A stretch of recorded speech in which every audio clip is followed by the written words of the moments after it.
Dear viewers, today we are going to discuss practical criticism. Practical criticism is a new type of criticism which isolates the text from its social or political context and focuses on its close verbal analysis. It was co-founded by I.A. Richards, William Emerson, and F.R. Lewis in the 1930s. In America, it is called New Criticism. Richards pioneered the technique of practical criticism when he wrote a book named Practical Criticism in 1929. In 1930, William Emerson wrote a book, Seven Types of Ambiguity, and in this book, he took the technique of close verbal analysis to an extreme. This school of criticism was called the Lemon Squeezer School of Criticism by T.S. Eliot.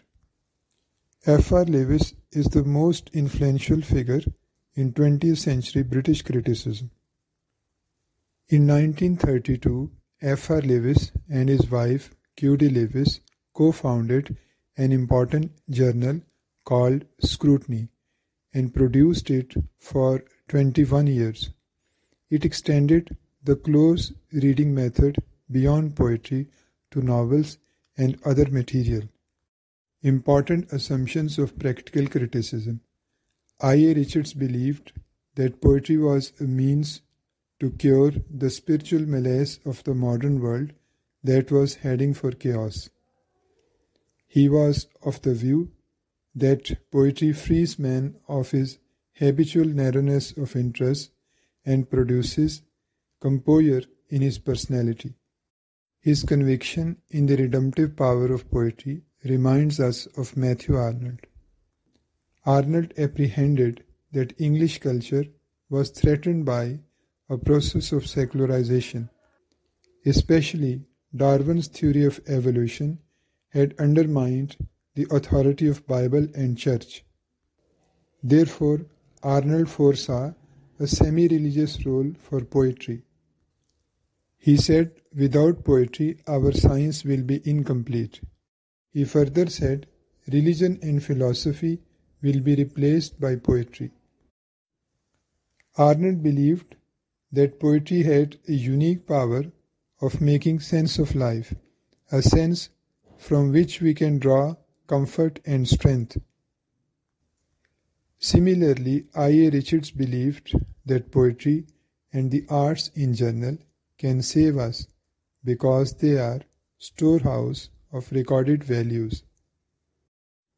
Because the arts are our storehouse of recorded values, they supply the best data for deciding what experiences are more valuable than others. It implies literary art helps us to evaluate our own experience, to assess our personal life. It is because of the fact that its language is not scientific but emotive. Scientific language refers to the real world and makes statements that are either true or false. On the other hand, emotive language wants to produce certain emotional effects.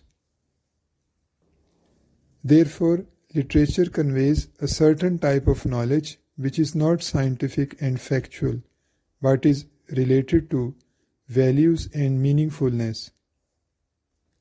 The knowledge conveyed by literature makes use of a special type of language that manipulates human emotions.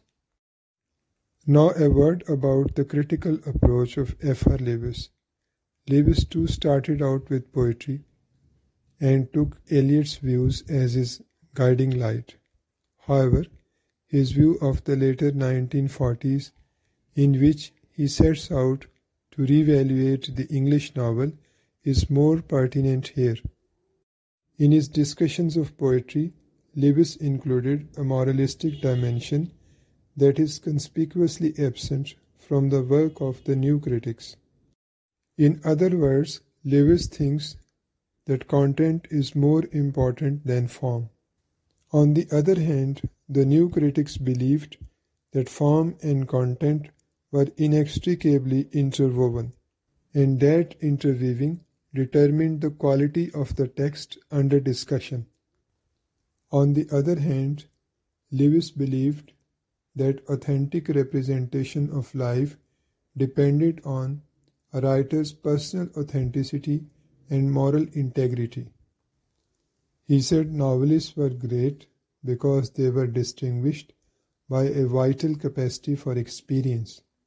Like D. Lewis believed that the scope of the novel was greater than that of lyrical poetry because it had endless possibilities for presenting character, setting, social background, etc. The new critics also shared the opinions of Richards and Lewis about the growing sense of materialism in the contemporary world. Like their English mentors, they turned to the past in which they found organic unity and social harmony. They saw poetry as a means of resisting commodification and superficiality.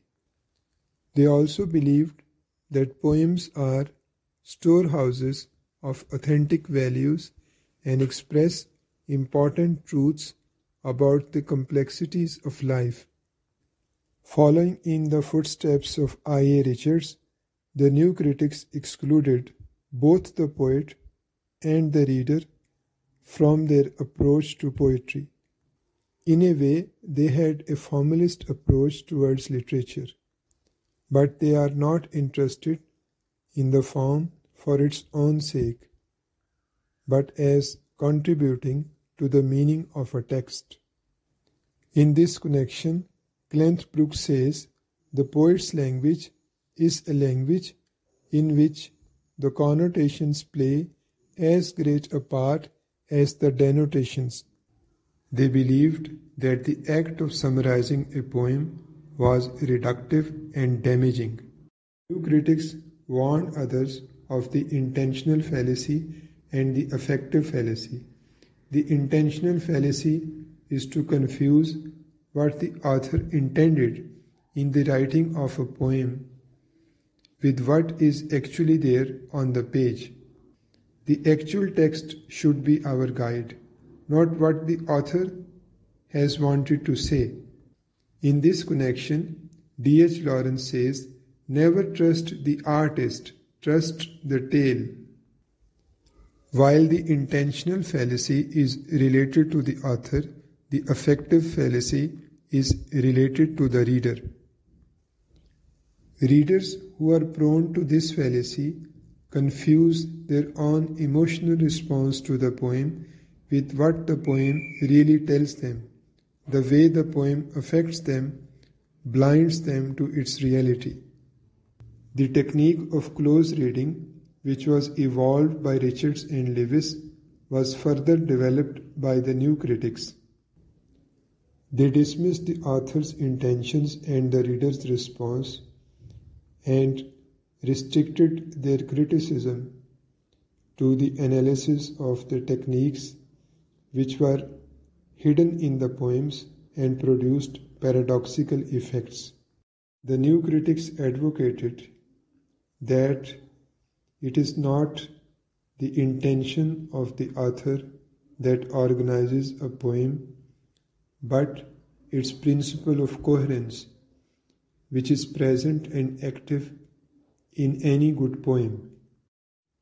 Like their British counterparts, the new critics believed that good literature is not bound by time and place. It transcends the limitations of its place of origin and addresses the complexities of an essentially unchanging human condition.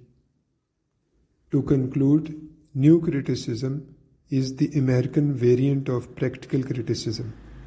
Like practical criticism, it promotes a decontextualized approach towards literature and withholds all extra-textual information. Both these approaches highlight the fact that human nature and the human condition have not changed over time and are essentially the same the world all over. Thank you very much.